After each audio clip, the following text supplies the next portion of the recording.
श्री जांच करिए इमरान उनके प्रतापगढ़ी खिलाफ। श्री इमरान प्रतापगढ़ी। धन्यवाद सभापति महोदय, आपने मुझे आम बजट पर बोलने का मौका दिया। इमरान प्रतापगढ़ी। धन्यवाद सभापति महोदय। 83 मिनट 71 बार थपथपाई गई मेज, 14,417 शब्दों का बजट भाषण और उस बजट में अपने लिए राहत तलाशती मिडिल क्लास की हैरत ज़दा आंखें। सभापति महोदय, मेरे हाथों में जो दस्तावेज है, दरअसल ये देश के किसानों, गरीबों, मजदूरों की उम्मीदों का स्मारक है।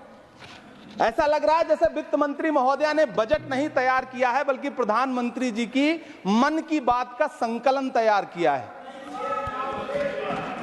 टूटा हुआ लश्कर का भरम देख रहे हैं, टूटा हुआ लश्कर का भरम देख रहे हैं और जिल्ले इलाही के करम देख रहे हैं। ताकत का नशा अक्ल पे हावी है तुम्हारी, तुम देख न पाओगे जो हम देख रहे हैं। वित्त मंत्री महोदया ने इस बजट में महंगाई पर सिर्फ 10 शब्द बोला है। जिस देश में टमाटर 100 रुपए किलो बिक रहा हो, सभापति महोदय मेरा टाइम पॉज करें और बार बार इंटरप्ट करने को या तो मना करें। हाँ बोले, कृपया बोले। सभापति महोदय, वित्त मंत्री महोदया ने इस बजट में महंगाई पर सिर्फ 10 शब्द बोले हैं। जिस देश में टमाटर 100 रुपए किलो बिक रहा हो, उस देश की वित्त मंत्री के पास बजट में महंगाई पर बोलने के लिए सिर्फ 10 शब्द है। डीजल, पेट्रोल, आटा, चावल, दाल, सब्जी की महंगाई का तो कोई जिक्र ही नहीं। सावन चल रहा है तो प्याज और लहसुन का दाम पूछना तो शायद पाप होगा। मैंने तो यह भी सुना है कि वित्त मंत्री जी जो चीज खुद नहीं खाती हैं, उसके दाम से उनका कोई लेना देना नहीं होता। लेकिन इस बार बजट पेश करने के लिए पार्लियामेंट आने से पहले वित्त मंत्री जी ने दही और चीनी खाई थी। अब तो उनसे यह पूछा जा ही सकता है कि उन्हें दही, दूध और चीनी का रेट तो इन दिनों पता ही होगा। क्या उसे सस्ता करवाएंगी या नहीं सस्ता करवाएंगी? अगर पता है तो कृपया सस्ता करवाइए, क्योंकि इसी चीनी ने अमेठी में एक मंत्री महोदया का राजनीतिक कैरियर कड़वा कर दिया। सभापति महोदय, अपने शीश महलों में बैठे हुए सरकार के सांसद और मंत्री कह रहे हैं कि महंगाई कम हो रही है। संसद की कैंटीन से बाहर निकल करके एक चाय का कप खरीदिए, तब समझ में आएगा कि महंगाई कम हो रही है या बढ़ रही है। किसी एक दिन अपनी किसी मजदूर की तरह अपनी दिन भर की दिहाड़ी लेकर के बाजार जाइए और अपने बच्चों के लिए राशन खरीदिए, तब पता चलेगा कि महंगाई कम हो रही है या नहीं हो रही है। यहां बैठ करके बड़ी बड़ी बातें करना आसान है। ये चूनर धानी धानी भूल जाते, ये पुरवा की रवानी भूल जाते, जो आकर 4 दिन गांव में रहते तो सारी लंतरानी भूल जाते। सभापति महोदय, इलेक्टोरल बॉन्ड खरीदने के नाम छुपाने वाली सरकार, इलेक्टोरल बॉन्ड खरीदने वालों के नाम छुपाने वाली सरकार इन दिनों आम के ठेला लगाने वालों के नाम जानना चाहती है। मुझे तो होटलों, ढाबों या आम के ठेलों पर नेम प्लेट लगवाने वालों से पूछना है कि कभी खून की बोतल पर देखा है किसी का नाम लिखा हुआ? मुझे पूछना है कि क्या कोरोना के दौरान अपनी उखड़ती हुई सांसों के लिए ऑक्सीजन तलाशने वाले किसी इंसान ने ऑक्सीजन लाने वाले किसी इंसान से पूछा था कि ऑक्सीजन लाने वाला इंसान हिंदू है या मुसलमान है? मुझे पूछना है कि लावारिश लाशों के लिए कोरोना में कांधा देने वाले, चिताओं के लिए लकड़ियां सजाने वाले किसी इंसान से पूछा गया था उसका नाम, उसका मजहब? लेकिन इन दिनों पूछा जा रहा है। सभापति महोदय, अफसोस देश के प्रधानमंत्री जी ने कभी न टूटने वाली चुप्पी ओढ़ ली है। सभापति महोदय, जनता ने 63 सीटें कम क्या कर दी, ये सरकार तो अमृतकाल का नाम लेना ही भूल गई। ये भूल गई है अमृतकाल को, ये भूल गई है मनरेगा को, ये भूल गई है मौलाना आजाद नेशनल फेलोशिप को, ये भूल गई है मणिपुर को, ये भूल गई है महाराष्ट्र को। मुझे गर्व है कि मैं राज्यसभा में महाराष्ट्र का प्रतिनिधित्व करता हूं। महाराष्ट्र जो देश की आर्थिक राजधानी है, जो टोटल कॉर्पोरेट टैक्स का 40%, इनकम टैक्स का 32% और जीएसटी का 20% इस देश को देता है, उस महाराष्ट्र के लिए इस बजट में एक शब्द नहीं है। आप बैठ जाए। सभापति महोदय, आखिर महाराष्ट्र से किस बात का बदला लिया जा रहा है? महाराष्ट्र ने लोकसभा चुनाव में बाबा साहब अम्बेडकर के संविधान को बचाने के लिए वोट क्या कर दिया? प्रधानमंत्री जी तो महाराष्ट्र से बदला लेने पर उतर आए। अब तो शायद उन्हें याद भी ना हो यवतमाल का वो दाभड़ी गांव जहां 20 मार्च 2014 को वो किसानों के साथ चाय पर चर्चा करने गए थे और उनकी किस्मत बदलने के सपने दिखाए थे।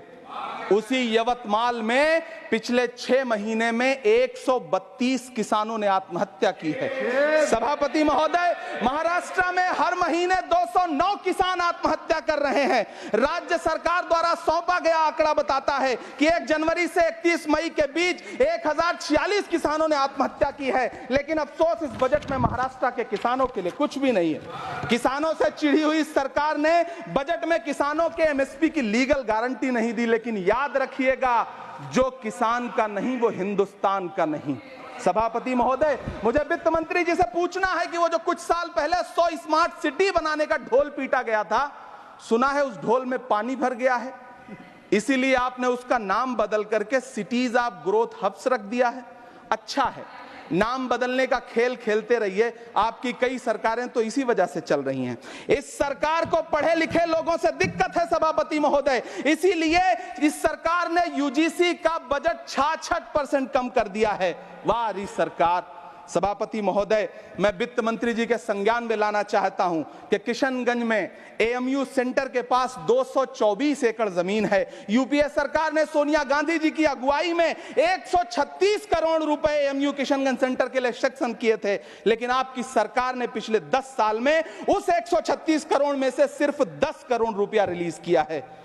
1.5 करोड़ की आबादी वाला सीमांचल बेहतर शिक्षा के लिए उस सेंटर की बाट जोह रहा है। मेरा आपसे सवाल है कि इस सेंटर का बाकी पैसा आप कब रिलीज करेंगे? मुझे उम्मीद है वित्त मंत्री महोदया जवाब जरूर देंगी। सीमांचल उसी बिहार में आता है जिसकी बैसाखी के सहारे आपकी सरकार चल रही है। वहां के लोगों को एम्स की जरूरत है। महानंदा और कोसी से होने वाली बाढ़ की तबाही को रोकने के लिए बांध बनाइए, सीमांचल के साथ सौतेला व्यवहार बंद करिए। इकोनॉमिक कॉरिडोर बनाने से किसी राज्य का विकास नहीं होगा, विकास होगा स्वास्थ्य और शिक्षा के बुनियादी मुद्दों के लिए बजट देने पर। सभापति महोदय, एक तरफ तो इस बजट में पीएम आवास योजना के तहत 3 करोड़ अतिरिक्त मकान देने की घोषणा है और दूसरी तरफ लखनऊ के अकबर नगर में 1280 वो मकान हैं जिन्हें रिवर फ्रंट बनाने के नाम पे बुलडोजर से जमींदोज कर दिया गया। सभापति महोदय, लोग चीखते रहे, बच्चे बिलखते रहे, वसुधैव कुटुंबकम का नारा लगाने वाली सरकार इंसानों के घरौंदे उजाड़ कर जश्न मना रही है। सभापति महोदय, मेरा बहुत भावुकता के साथ देश के प्रधानमंत्री से सवाल है कि इन उजड़ते हुए मकानों और बेघर होते हुए घरों को देख करके आपको नींद कैसे आती है, आप सो कैसे पाते हैं? मेरा सवाल है इस देश के प्रधानमंत्री से, या तो लोगों के घरौंदे उजाड़ना बंद करिए या फिर करोड़ों मकान बनाने की झूठी घोषणाएं करना बंद करिए। यह बजट झूठ का पुलिंदा है।